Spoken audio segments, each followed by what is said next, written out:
교재는 530페이지입니다. 제사장 규례를 수여함이라고 나오죠. 음,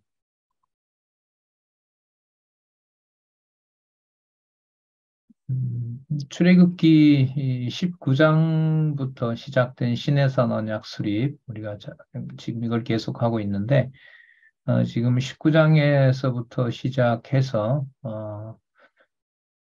계명부터 시작해서 율례, 그리고 24장부터 규례 수여 내용들이 지금 진행되고 있고요. 제일 먼저 27장까지 성막 규례를 소개해 주셨습니다. 그 다음에 28장부터 이제 성막이 있다면은 그 다음에 제사장이 있어야겠죠. 그 제사장 규례를 수여하시는 내용이 바로 여기에 나타납니다. 자, 한번 먼저 보도록 할까요? 음, 출애굽기 8장 1절입니다. 이거는 어, 출애굽할 때 여호와께서 모세에게 말씀하신 거죠. 그게 약속하신 겁니다. 한번 보시면은요. 여호와께서 모세에게 이르시되 너는 바로에게 가서 그에게 이르기를 여호와의 말씀에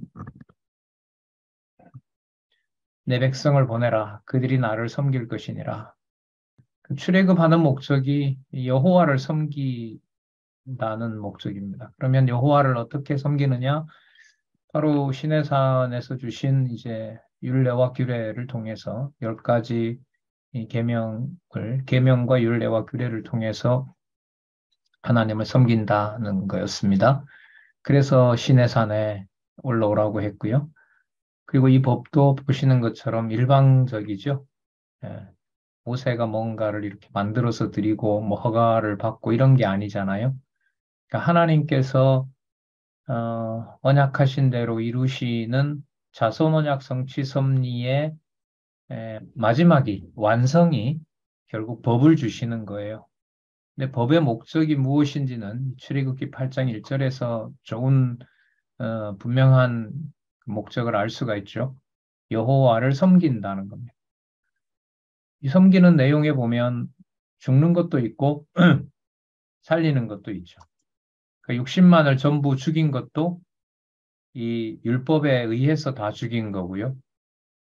그 다시 태어나게 한 것도 어디에 근거할까요? 율법과 관계가 있을까요? 없을까요? 예? 율법과 관계 없으면 안 되죠. 다른 어떤 신이 그러면 또 다른 법을 집행해야 되니까 심각한 문제가 되는 겁니다. 자, 계속해서 한번 살펴보도록 하겠습니다. 신약 근거를 소개하고 있네요. 히브리서 3장 1절입니다. 자, 그러므로 함께 하늘의 부르심을 입은 거룩한 형제들아.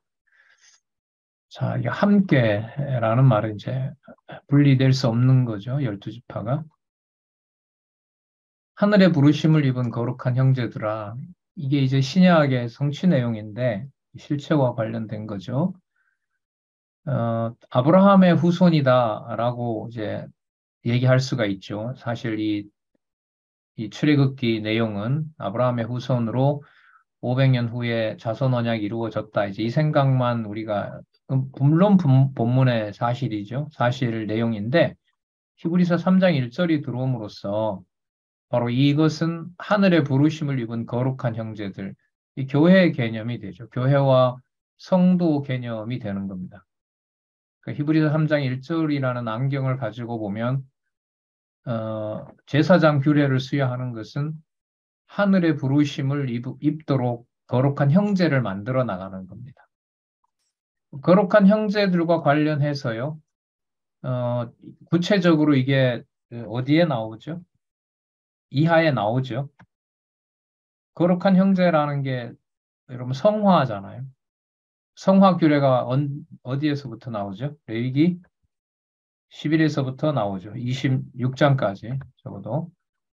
이 거룩한 형제와 관련된 내용들이 이제 거기에 나옵니다. 그러면 이제 히브리 3장 1절을 가지고 볼 때 우리는 이미 레위기서 전체를 염두에 둘 수밖에 없는 상황이라는 거죠. 우리의 믿는 도리의 사도이며 대제사장이신 여기 나오네요. 결국 제사장 규례의 핵심 28장의 1절부터 시작하는 아론의 옷이라는 것은 하늘의 거룩한 형제들을 만들어내고 믿는 도리의 사도라는 말은 하나님의 백성이 응당해야 될 그 어떤 고백, 찬양이라고 보시면 되죠. 아까 그들이 나를 뭐 한다 그랬어요? 섬긴다 그랬죠. 이 성경 구절이 이렇게 이게 끈끈합니다. 나를 섬긴다라는 것이 여러분 뭐하고 관련되냐 하면 이 돌이라는 말하고 관계돼요. 이 돌이라는 말이 무슨 뜻이냐면 자기가 믿고 있는 바를 신앙 고백으로 나타내는 행위를 말합니다. 이스라엘 백성들에게는 이게 무엇으로 드러나죠? 제사 행위로 드러나죠. 그럼 제사 행위로 드러나는 것이 히브리서에 오면 누가 그 일을 하신 거라는 거죠. 대제사장이신 예수가 하신 일이라는 겁니다. 그래서 이 성경을 이 세 번째 단락을 공부할수록 성경을 보는 게 상당히 이제 좀 뭐라 그럴까요? 음, 그 신중하죠. 신중하고 뭐 명사뿐만 아니라 이제 많은 동사들도 어, 구약의 히브리어가 신약의 이제 헬라어로 어떻게 보면 번역이 되는 거죠. 구약의 언약이 신약에 성취되는 거니까 언어가 히브리어에서 헬라어로 달라졌다 이런 말은 아무 의미가 없고요. 히브리어에 담겨 있는 내용들이 헬라어 내용으로 성취되었다는 거죠. 그래서 지금 이 근거 구절도 보면 나를 섬긴다 한다. 이거 나를 섬긴다. 여호와를 섬긴다는 여호와의 약속이고 나를 섬기게 되니까 거룩한 형제들이 되는 거고 그 거룩한 형제들이 믿는 도리 함께 찬양해야 될 그 내용을 모세를 통해서 받는 것이고 그게 그리스도께서 그 일을 직접 이루시는 사도 역할을 해주셨고 이 사도의 본질은 그리스도이시죠. 이 땅에 오셔서 거룩한 형제들을 하나님의 자녀들을 모아 주신 사건이잖아요. 그게 성령께서 오셔서 성취하시는데 그리고 여기에 핵심은 이제 그 일을 하늘에서 부르심을 입도록 한 누가 등장하냐면 멜기세덱 반차를 따라오시는 대제사장 예수와 관련이 됩니다. 그러니까 이 섬긴다, 도리다, 그 다음에 우리 나중에 레위기에 나오지만은 음, 제일 마지막에 제사를 드리는 게 뭐냐 하면 화목제죠. 그 화목제가 되려면은 대제사장이 지성소에 들어가서 드리는 속죄제가 하나님이 받아주셔야 돼요. 그걸 받아주시지 않으면 뭐 속건제나 뭐 이게 다 의미가 없어지는 겁니다. 그러면 대제사장을 예수께서 그 직임을 확증을 해 주셔야 하늘에서 부르심을 입은 형제들이 무슨 형제가 되냐면 거룩한 형제가 되고 그리고 하나님께 올바른 제사를 드리게 되고 하나님을 같이 찬양하게 되고 그리고 이게 여호와께서 아까 약속하셨던 하나님을 섬길 것이라고 하는 약속이 성취되는 것하고 관계가 됩니다. 예, 물론 출애굽기 8장 부분도 그렇지만 히브리서 3장 1절은 히브리서 전체와 관련된다는 거 여러분들 뭐 너무나 잘 아실 겁니다. 히브리서 내용이 그 유대주의를 경계하는 거잖아요. 그 유대주의가 예수님 말고 다른 어떤 걸 교회에 집어넣어서 그리스도가 아닌 누군가가 또 다른 지도자가 되는 일이 바로 어, 유대주의라고 할 수가 있죠. 그래서 음, 그 유대주의와 관련된 그 구조들을 이렇게 한번 보면 천사보다 우월하고 모세보다 우월하고 아론보다 우월하고 그 다음에 제사하신 거나 성막이나 그 다음에 제물 사역 전부 다 우월하다. 예수의 사역상의 우월성 이게 이제 7장 10절에서부터 나오잖아요. 물론 그 내용까지 이제 다 포함하는 거죠. 그러니까 성경을 구약에서 하나 찾고 신약에서 하나 찾고 이런 일들이 전통적으로도 다 해왔어요. 관주 성경 보면 뭐 너무나 잘 돼 있죠. 그걸 종교개혁자들이 벌써 400년 전에 개혁신학파들이 해놨던 거 보면 컴퓨터도 없고 무슨 이 타자기도 없을 텐데 그렇게 관주 작업을 다 해놓은 거 보면 참 놀라운 일이에요. 그렇게 우리보다 엄청난 공부를 했는데 성경의 통일성을 하나님께서 주시지 않았어요. 네. 음, 음, 제가 작년 5월에 발표했던 그 바르트 교회론 비판에 대한 대안으로 성경 자체 논리를 통해서 마태, 마가, 누가, 요한 그 자체의 구조를 따라서 교회론을 정립해야 신론 중심으로 갈 수 있다. 그걸 제가 발표했는데 이번에 그 학술지에 그걸 실어요. 이번에 나오면 그 내용 가지고 이제 강의를 한번 하려고 하는데 올해도 여러분들 보셨기 때문에 아, 이런 작업들이 필요하구나라는 걸 여러분들이 얼마나 공감을 할 수 있을지 좀 궁금하기도 해서 이제 하려고 하는데, 세 명의 심사위원이 있는데 두 사람은 괜찮다 그러는데 한 사람은 처음 보던 주제이고 이게 무슨 상관이 있는 건지 이해를 못 하겠다고 심사위원이 그러더라고요.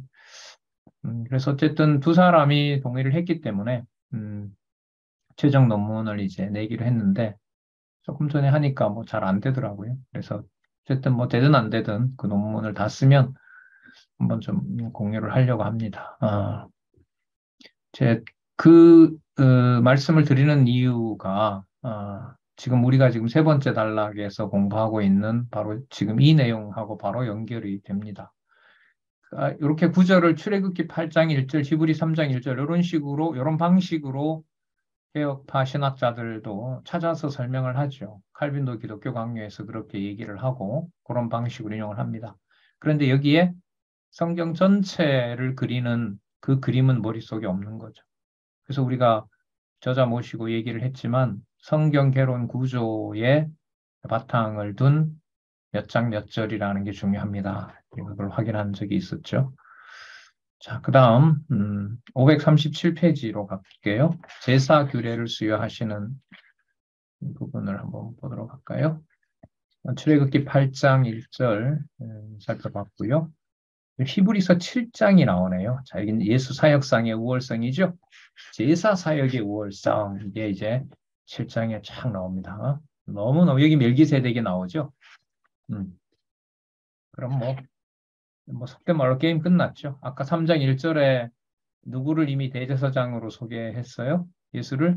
그렇죠? 예수님을 대제사장으로 소개를 했기 때문에 7장이 들어오면 더 분명해지죠.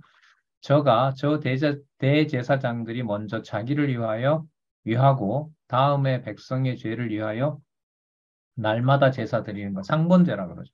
날마다 제사 드리는 것과 같이 할 필요가 없어졌다.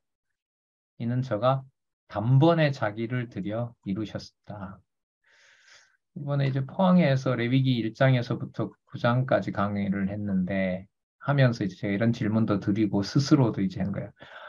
이렇게 치밀하게 번제는 이렇게 하고 거제는 이렇게 하고 그 다음에 요제는 이렇게 하고 뭐 화목제는 이렇게 하고 속건제는 이렇게 하고 그 모든 것들 또 어떤 거는 다 태우라 그러고 어떤 거는 제사장 응식으로 주라 그러고 이렇게 낱낱이 참 어떻게 보면 도살 방법을 알려주는 거잖아. 요렇게 잡아서 요렇게 태워라라고 하는 게 요런 상세한 피는 뿌리라든지 그냥 진 밖에 가서 버리라든지 제가 되는 곳에서 피를 뿌리라 한다든지 관유를 뿌린다든지 그 향유를 갖다 어떤 건 붓고 어떤 건 하고 또 어떤 건 꿀을 넣지 말라 그러고 또 소금을 넣으라 그러고 여러분 그런 일일이 그 하나하나가 전부 그리스도가 십자가에서 이루실 사건들과 딱 매칭이 되는 바로 그런 일이냐. 예. 진짜 요게 요렇게 그리스도가 단번에 다 이루실 바로 그 제사 행위가 되나? 단지 지상에 있는 일을 끝낸 건가? 지상에서 번거롭게 하던 일을 끝낸 것인가? 7장 히브리서에 보면은 그 다 변혁됐고 다 이제 끝났다고 얘기를 하거든요. 그러니까 어제까지만 하더라도 그리스도가 오시기 전까지만 하더라도 하루에 뭐 수십 마리를 잡는지 수백 마리를 잡는지 모르겠지만 그렇게 피 흘리고 온몸에 피가 튀고 했는데 그게 한순간 다 끝이 나버렸다. 이게 과연 진짜 이게 성취된 일이냐. 이런 생각이 이제 갑자기 드는 거죠. 예. 답은 나와 있으니까요. 질문은 뭐 아무리 던져도 괜찮죠. 답이 나와 있다는 말은 성경 본문을 따라가게 되면 여호와 하나님께서 성령께서 깨닫게 하시는 만큼 깨닫게 하시는 거니까. 자, 히브리서 7장 27절. 그래서 여러 번 말씀드렸죠. 레위기서에 대한 정독은 어디 가서 보상받느냐? 히브리서에 공부하시면서 보상을 다 받습니다. 그거 없이 히브리서를 보시면 잃어버리는 게 좀 많지 않나 저는 그렇게 생각을 합니다. 자, 저가 단번에 자기를 들여 이루셨습니다. 모든 걸 다 이루셨어요. 그러니까 지상에서 제사라는 이름으로 출애굽기 19장에서부터 레위기 27장까지 율례도 포함하죠. 왜냐하면 율례는 보상을 해주는 원리니까 그런 보상까지 해야 될 일이 전혀 없어진 거예요. 조금 남았을까요? 다 없어졌을까요? 하나도 없어요. 하나도 없어요. 어떻게 그 일이 있을 수가 있지? 그리고 또 하나는 저게 이방인이 나와 무슨 상관이 있지? 우리는 저 일과 아무 관계가 없는데. 그리고 나는 내가 여호와의 이름을 그냥 마음껏 부를 수가 있는 참 단순하지만 하나님이 엄청 공을 들여 놓았던 것을 한순간에 그리스도를 통해서 다 이루신 바로 이 사건. 아, 이 사건을 이걸 어떻게 받아들여야 되나? 그리고 히브리서에 정작 가서 보면 히브리서 7장 1절에 당장 누가 나오죠? 멜기세덱이 나온단 말이죠. 멜기세덱은 어느 전통의 어느 지파가 아니죠. 레위 지파가 아니잖아요. 그럼 레위 지파가 아닌데 어떻게 인간의 몸을 입고 이 땅에 등장을 하냐? 아브라함을 만나잖아요. 또 시편에 또 나오고. 제가 이 질문을 드리는 건 성경 전체 내용의 연결성 속에서 이 개념들이 의미가 있게 된다는 걸 강조하려고 하는 겁니다. 그 개념만 단지 뽑아서 설명할 수가 있다, 없다? 없다는 거죠. 그래서 피를 어디에다 버리고 어떤 거는 꿀을 넣어라, 넣지 말라라는 것도 반드시 읽었을 때 하나라도 놓치지 않고 성경이 하나님의 계시의 말씀으로 다가온다. 물론 그걸 하나님께서 깨닫게 해주셔야 된다. 이걸 좀 세상 강조하려고 합니다. 자, 그럼 기타 규례들 한번 볼까요? 계속 이제 히브리서로 붙여주네요. 544페이지. 기타 규례들을 수여함. 분향단 만드는 거 나오고 그러거든요. 분향단 만드는 거 나오고, 물두멍 만들고, 뭐, 관유나 향품 만드는 이런 그 규례들을 다 일러주시는 거거든요. 자, 출애굽기 8장 1절 아까 살펴봤고요. 여기서는 뭐가 다 들어왔어요? 히브리서 9장이 전체 다 들어와 있네요. 히브리서 여러분 9장은 아까 멜기세덱 7장에 나왔다 그랬고요. 히브리서 9장 내용들은 성막의 우월성, 예수 그리스도의 죽으심이 성막이 우월하다는 내용도 들어가 있고 9장 11절부터는 재물 사역이 우월하다는 것도 들어 있어요. 재물 사역의 우월성에는 예수의 피로 속죄를 이루어서 섬기게 한다고. 아까 여러분 섬기게 한다는 내용은 누구의 약속이었죠? 여호와의 약속이었죠. 뭐 할 때? 출애굽 시킬 때. 그러니까 우리를 죄에서 구원하게 하실 때. 그 다음에 15절에서 22절은 첫 언약도 피로 세워서 피 없이 사함이 없다고 얘기를 합니다. 반드시 피를 흘려야 되는 겁니다. 그러니까 여러분 피는 그야말로 뭐 생명이잖아요. 그러니까 그 생명을 하나님께서 꼭 받으셔야 돼요. 근데 생명을 받으시는데 그건 당신이 이제 생명의 소유주이시기도 하지만 그 생명을 그 피를 그 생명을 받으실 때 당신이 정해준 방법대로 해야만 돼요.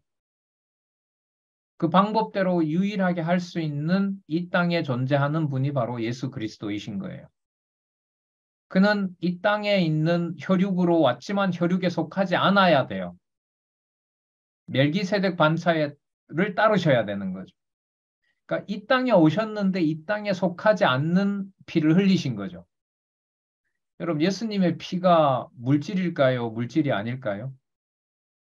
물질이죠, 당연히. 눈에 보였고, 분명히 그 보였던 물질인데, 근데 그 피가 멜기세덱의 반차를 따른다는 것은 이 땅에서 이제까지 흘렸던 피와 같은 피인가요? 다른 피인가요? 그럼 이럴 때 성분을 조사하면 다른 결과가 나올까요? 여러분들과 우리 피와는 다른? 그건 무모한 짓이죠. 그건 무모한 거죠. 그럼 요한복음 이번에 강의할 때 제가 많이 강조했죠. 물이 포도주 되는 사건은 마지막에 그리스도의 몸이 부활체가 죽으시는 것과 부활체의 간극이 없다는 것하고 같이 관련이 된다. 신성과 관련해서. 우리가 볼 때는 물은 물이고 포도주는 포도주지요. 그러나 예수님이 보실 때는 뭐와 뭐의 차이가 없어요? 예, 물과 포도주의 차이가 없는 거예요. 창조주의 관점에서, 창조주의 능력으로 본다면은. 그럼 그리스도의 피라고 하는 것이 물질이냐 비물질이냐라는 논쟁은 별 의미가 없는 거예요. 거기에 이제 얽매이지 않게 되는 겁니다. 그리고 이 놀라운 사실은 이제 깨닫게 해주셔야 가능한 거고요. 여러분, 뭐 몇 차례 말씀드렸습니다만 이 히브리서의 배경이 뭐냐 하면 그 사도행전에 보면 사도 바울이 로마로 갈 무렵에 사도들이 그러죠. 야고보와 그 예루살렘에 있던 사도들과 장로들이 여기에 형제들이 있는데 수만 명이 있는데 모세의 율법을 지켜야 된다고 말하는 성도들이 수만 명 있다. 그러니까 그들이 누구냐 하면 개종자들이, 개종한 자들이에요. 그런데 온전한 믿음의 주를 예수만이라고 생각하지 않고 누구도 끼워 넣어 버린 거죠. 모세도 끼워 넣고 천사도 끼워 넣고 그 다음에 제사장도 끼워 넣는 거예요. 그 안식일도 지켜야 되고 율법도 지켜야 되고 이걸 이제 주장하는 자들이거든요. 그 세력 속에 거기에서 견디고 있는 하나님의 백성들에게 보낸 편지가 이 바로 히브리서예요. 그러니까 단지 반대하는 유대인이 아니라 같이 뭐라고 얘기하는 성도라고 얘기하는 사람들이 핍박하는 경우가 이게 히브리서거든요. 이 배경 속에서 이제 히브리서에서 그리스도의 죽으신 사건을 누구의 반차를 따르는 레위가 아닌 하늘의 반차를 따르는 엄청난 그 어, 유대인들이 함부로 상상할 수 없는 바로 그 우월성을 지금 설명해 주고 있거든요. 아, 히브리서 9장이 여러분 그런 내용입니다. 자, 31장 549페이지에 가시면은 율법 수요를 완료하는데 이 히브리서가 강조가 되면서 요한복음을 소개하네요. 여러분 출애굽기 8장 1절은 여러분들 아시고요. 우리가 확인했고요. 5장 549페이지에 요한복음 19장 30절 한번 볼게요. 제가 잠이 오는가 봐요. 잘 안 들어와요, 이 화면이. 자, 요한복음 19장 30절. 예수께서 신포도주를 받으신 후 가라사대 다 이루었다 하시고 머리를 숙이시고 영원히 돌아가시니라. 여러분, 이 사건은 예수님 죽으시는 사건이죠. 맞죠? 마태복음에도 나오죠. 이 사건은. 이런 표현은 안 나오지만 죽으시는 거 마태복음에 나오죠. 마가복음에도 나오고요. 그리고 또 어디에도 누가복음에도 나오고요. 그리고 요한복음에도 이렇게 나왔어요.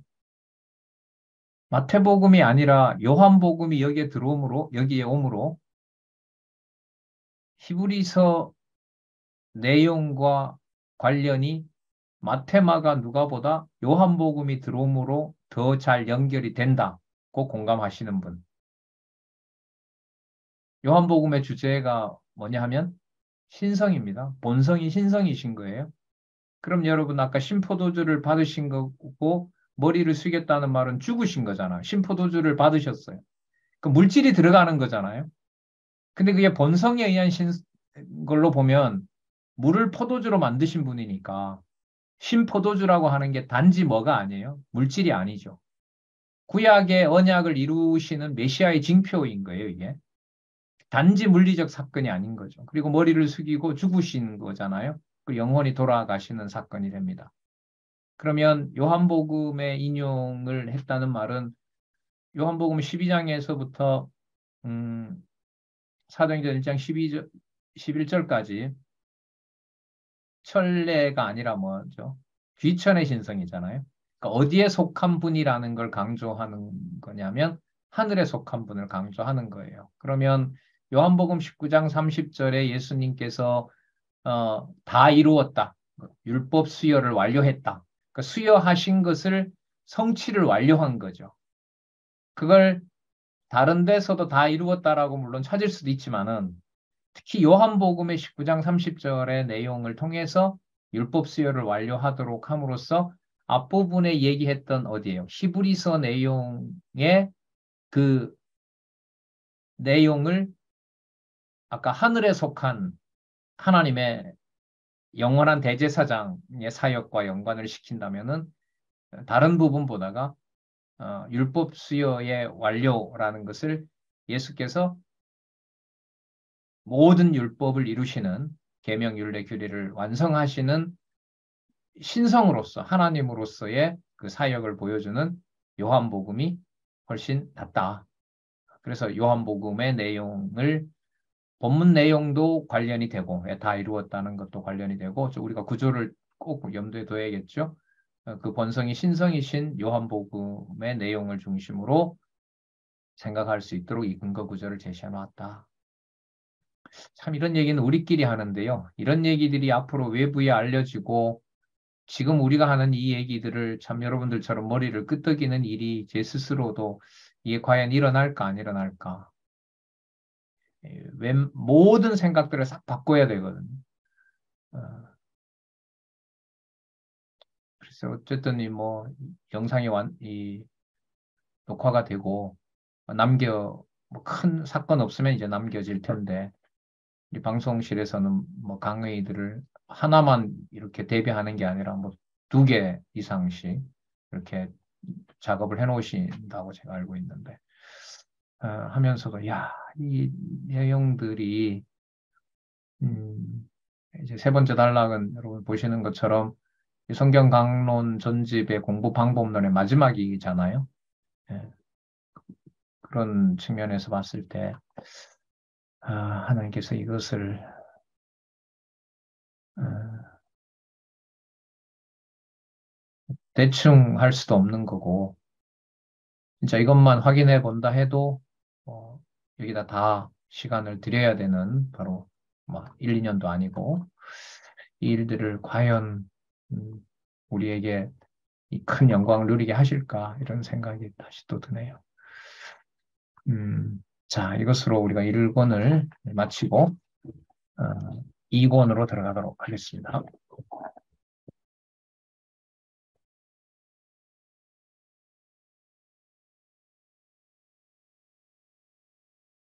자, 33장, 32장에서부터 시작이 되는데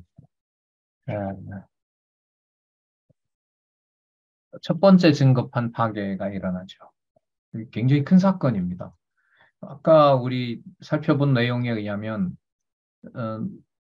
이스라엘 백성들을 데리고 나오는 이유가 섬기게 해주겠다고 했는데 증거판을 파괴해버리면 이스라엘 백성들이 누구 백성이 아닌 거예요. 여호와 백성이 될 수가 없는 일이 벌어지는 거예요. 이 구조도 중요합니다. 그러니까 여러분 우리가 세 번째 단락에 초점을 맞출 뿐이지 그럼 성경 개론 구조에 따라서 지금 이 내용들로 이렇게 쭉 가는 것을 여러분 배제하는 게 아니에요. 그걸 빼놓고 지금 세 번째 단락을 말하는 게 아니라는 거 아시죠? 예, 지금 이 부분에 역점을 둘 뿐인 거지.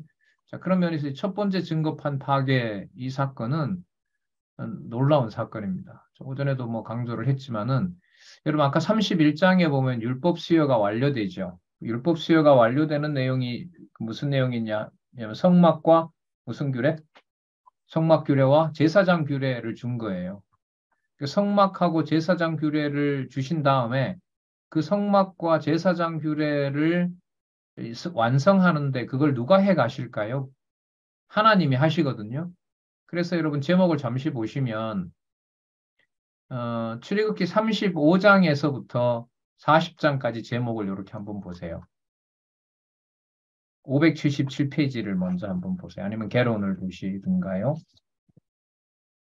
577페이지에 보면 무슨 규례 수행이 나와요? 성막 규례 수행이 나오죠. 577페이지에. 맞죠? 그러면 여러분 이게 35장이니까 32, 33, 34를 빼고요. 31장까지 31장의 율법 수여가 완료되잖아요. 그러니까 더 구체적으로는 30장이에요. 30장의 기타 규례를 수여함이라는 내용이 성막을 어떻게 지으라고 하나님께서 얘기하신 내용이 이제 그 30장에 나오거든요. 자, 근데 그걸 누가 이루시냐 하면 여호와께서 이루세요. 어디서부터 이루냐 하면 31, 32, 31도 일단 완료했다고 하시니까 넣고요. 32, 33, 34를 뛰어넘어서 어디에서부터 이루시냐 하면 35장에서부터 이루세요. 그래서 우리가 논리적 일관성으로 보면은요. 어디를 보고 어디를 보면 연결이 딱 돼요. 출애굽기 몇 장을 보고 31장에서 어디로 탁 넘어오면 논리적으로 딱 맞아떨어져요. 35장이 오면 맞아떨어져요.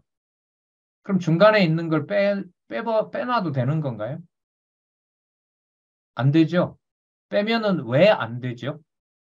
어떤 일이 벌어질까요?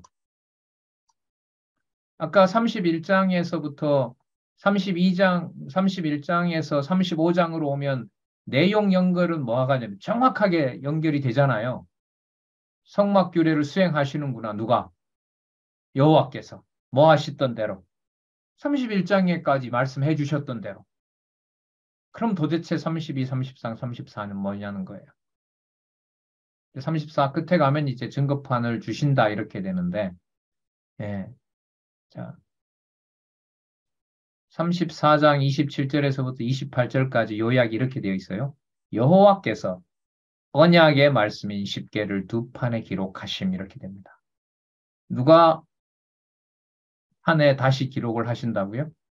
판은 모세가 준비해 가요. 아침 일찍 오라 그랬고요. 하나님께서 두 판에 기록을 하세요. 그 내용의 일관성으로 보면 31장에서 바로 35장으로 와도 되는데 32, 33, 34가 들어감으로써 논리적 일관성이 누가 하시는 말로 연결이 되는 걸까요? 여호와가 하신다라는 것으로 강조가 돼요. 그래서 성경 신학에서 말하는 논리적 일관성은 내용이 31장에서부터 35장에 오면 딱 연결된다는 그런 일관성뿐만 아니라 내용의 논리적 연결성뿐만 아니라 그걸 바탕으로 의미 중심이니까 어떤 개념이 연결어가 된다라는 걸 보여주는 아주 중요한 부분일까요? 여호와 계시라는 말이 연결고리다라는 걸 보여주는 게 32장, 33장, 34장이에요. 이거는 아주 너무너무 중요해요. 이거는. 아니면은 이 설명하기가 논리적 일관성을 설명하기가 이 어느 선에서는 설명하기가 어려워져요. 아니면 어떤 말이 되냐면 이거 빼도 성막 준다고 하셨던 대로 누가 준비하셔서 이루시는구나. 여호와께서 준비하셔서 이루는구나. 이렇게 말해도 되거든요. 근데 우리는 그게 절대로 안 된다고 해야 돼요. 반드시 32, 33, 34 내용이 들어간다고 주장을 할 수밖에 없어요. 왜요? 성경 전체 주제가 누구로 가는 거니까. 여호와라는 존재로 가는 거기 때문에. 이 긴박하게 돌아가는 32, 33장 내용들은 안 읽으면 될 거야, 안 될까요? 안 되죠. 그 내용 없이 34장에 35장부터 시작하는 성막 제조 준비를 보는 것하고 그 내용을 염두에 두고 35장부터 시작하는 성막 제조 준비를 보는 것하고 차이가 조금 날까요? 어마어마하게 날까요? 예, 어마어마하게 납니다. 그래서 아까 어떤 선생님 얘기대로 공부할 게 너무 많아요. 어떤 내용부터? 본문 내용부터 그 별로 재미없다고 생각하는 레위기서를 스킵하면 절대로 안 되는 일인 거죠. 예. 자, 그러면 우리 근거로 가서 한번 살펴볼게요. 553페이지에 첫 번째 증거판 파괴에서 밑에서부터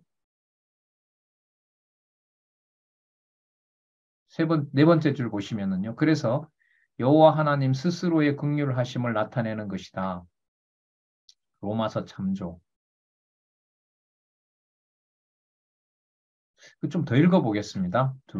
여섯 번째 줄, 밑에서부터 여섯 번째 줄부터 볼게요. 이스라엘 백성들이 이제 패역한 모습을 드러낸다는 내용이 앞에 나오고요. 여호와께서는 이스라엘 백성이 패역하여 금으로 송아지 우상을 만들어 섬기며 범죄를 하였음에도 불구하고 그 백성에게 긍휼을 베풀어 주신다. 그래서 여호와 하나님 스스로의 긍휼하심을 나타내시는 것이다. 로마서 참조. 로마서가 나왔네요. 단락 이제 두 단락으로 되어 있고요. 그것은 여호와께서 그 백성의 열조에게 세우신 3대 언약을 그 자손에게 이루어지기 위한 것이다.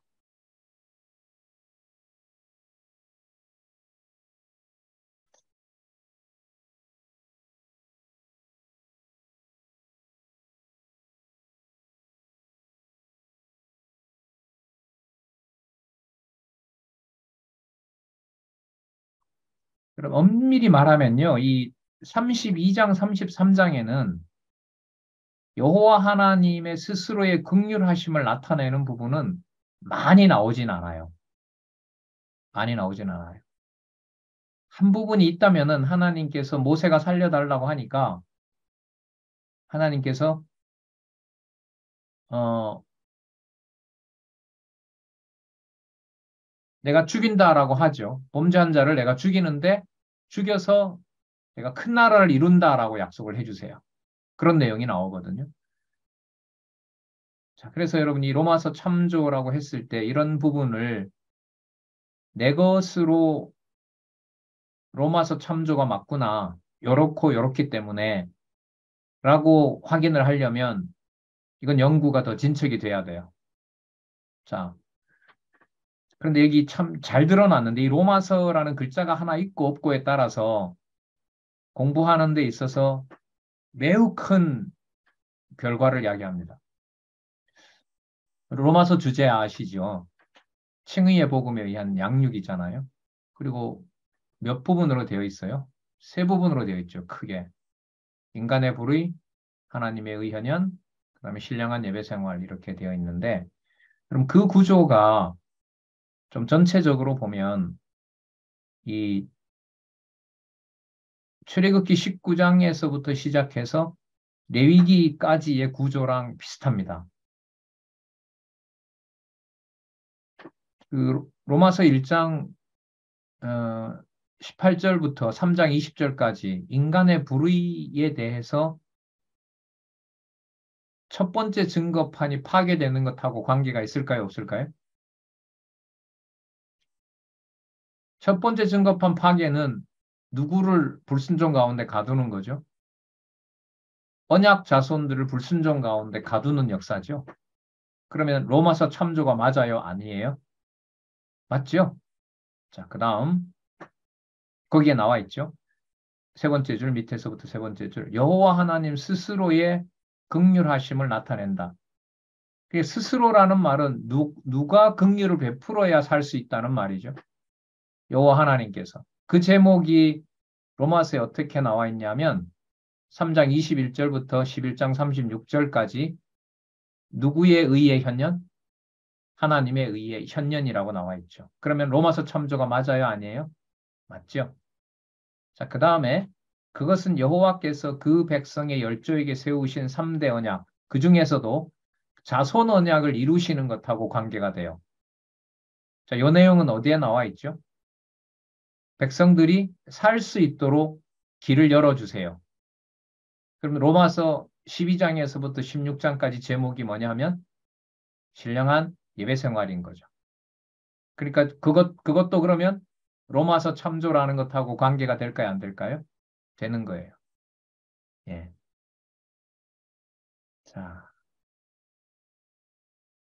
그래서 이 로마서라고 딱 그 한 글자로 한 낱말이 들어간 것은 요걸 염두에 두고 요 몇 문장을 만든 거죠. 그리고 무슨 구조 속에서 설명을 하는 거예요? 첫 번째 증거판 파괴라는 것 구조 안에서 설명을 해요.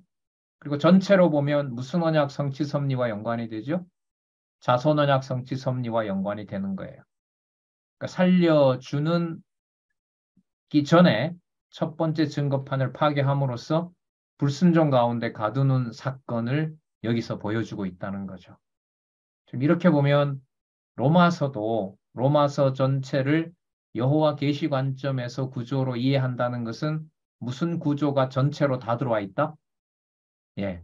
출애굽기 19장부터 레위기까지의 구조가 어떻게 되어 있다?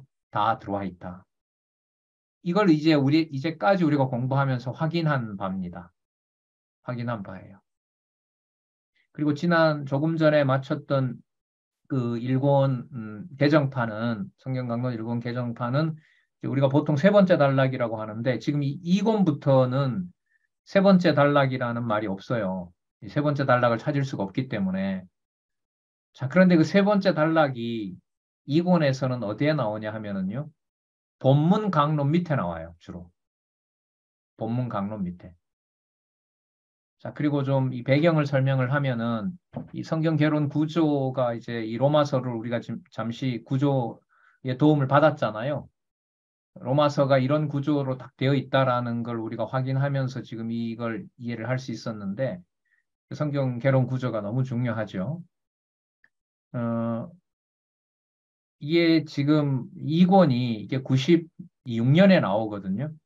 96년에 나오는데 95년에 썼다는 얘기죠. 95년에 써서 96년에 나오는데 이걸 쓰던 해, 쓰기 2년 전이죠. 그 1권 썼을 때, 그 개정판 말고 성경 강론 1권이 95년에 나오는데, 95년에 나오는데, 95년에 나오려면 94년에 썼을 거 아니에요. 적어도.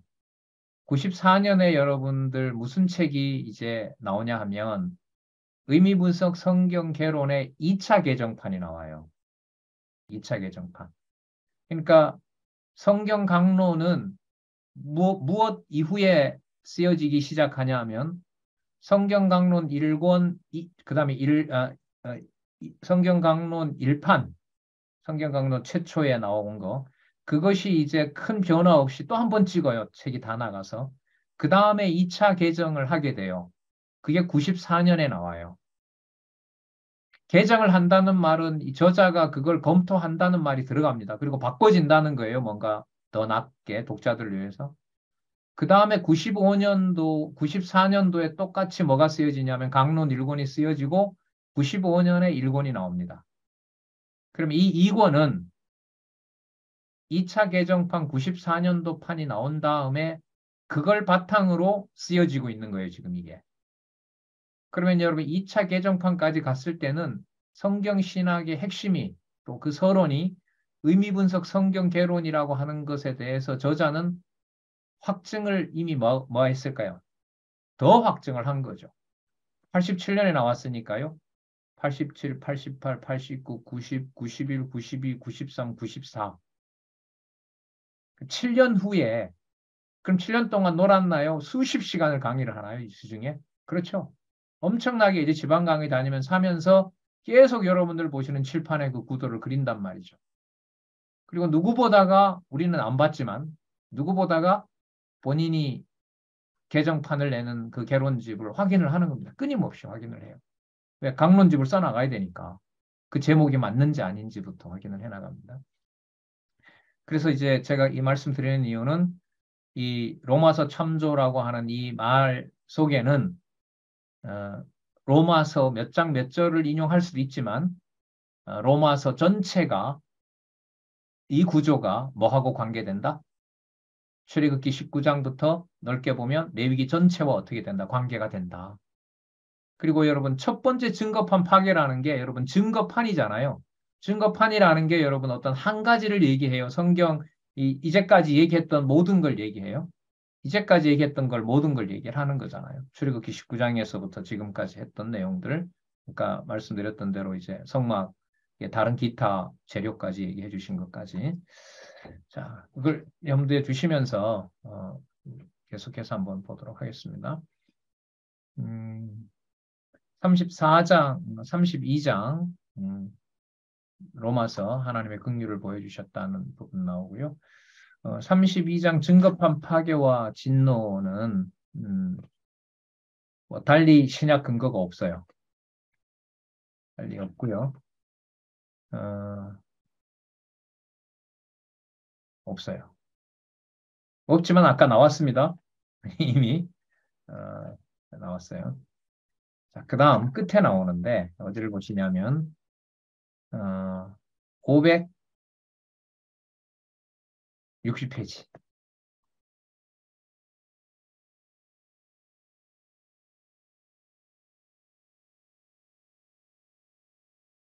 560페이지에 가시면 거기 뭐가 나오냐면 뭐가 나오죠? 갈라디아 3장 6절이 나옵니다. 이건 제가 안 찾아놨는데요. 자, 한번 볼게요. 갈라디아 3장 6절 한번 보겠습니다.